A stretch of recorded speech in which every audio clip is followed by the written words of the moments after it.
Today, we're asking Congress to finish that job. We want rape victims all over the country to know that the intrusive examination that they underwent had a purpose. We want them to know that we as a nation are doing everything in our power to bring justice to them. So thank you for coming this morning. We'll be happy to take a few questions after remarks, but now it's my pleasure and pride to introduce Mariska Hargitay, who is a partner in ours in so much of the work that we do, and president and founder of the Joyful Heart Foundation. Mariska? Thank you. Thank you, D.A. Vance, for the kind words. I think if the roles were reversed and I was introducing you, I would use one word, and that is hero. The commitment that you have made here today is nothing short of heroic. This is, hands down, the biggest investment that anyone has made to reduce the backlog of untested rape kits in the United States. I remember first hearing about the backlog, and I remember I was so deeply shocked and offended and outraged and dismayed. And in response, we made ending the rape kit backlog our #1 advocacy priority at the Joyful Heart Foundation.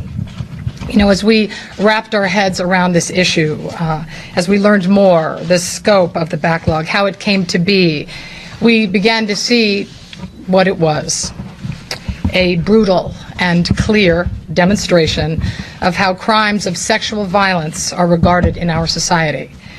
And along with that, how victims of these crimes are regarded. The rape kit backlog sends two terrible messages. To victims, it says, you don't matter. What happened to you doesn't matter. And to criminals, it says, what you did doesn't matter. Testing the kits reverses those two messages. At long last, and yes, after much time, but at long last, survivors hear the message, you do matter. What happened to you matters. Your cases matter. And testing communicates to criminals that they are no longer able to offend with impunity. I firmly believe that we will be safer once the backlog is gone, simply because more people that are a threat to our safety will be behind bars. But it is this new reversed message to survivors that I celebrate most of all. I celebrate the reversal of power. That is what sexual violence is about, isn't it? It's about power. Egregious, base, heinous exercise of power by one individual, or sometimes more than one individual, to another.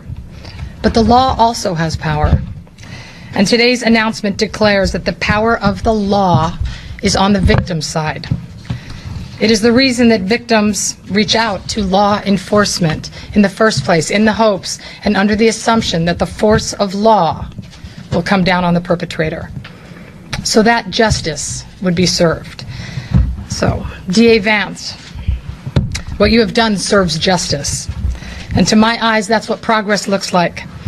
But progress, by definition, means that there's lots of work to be done. And in this case, a lot of work to be done. And testing is only the first step. So based on test results, there is a staggering number of witnesses to track down, case files to analyze, suspects to pursue, and survivors to re-engage with care, with expertise, and with compassion.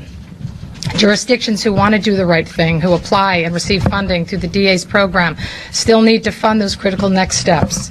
The funding to take those next steps is being considered by Congress right now.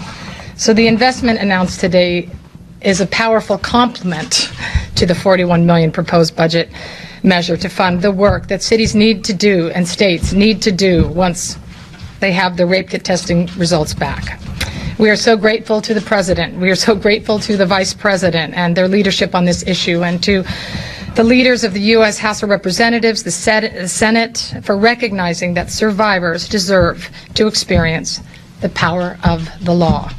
Survivors deserve to experience justice. They deserve everything that we can give them to heal.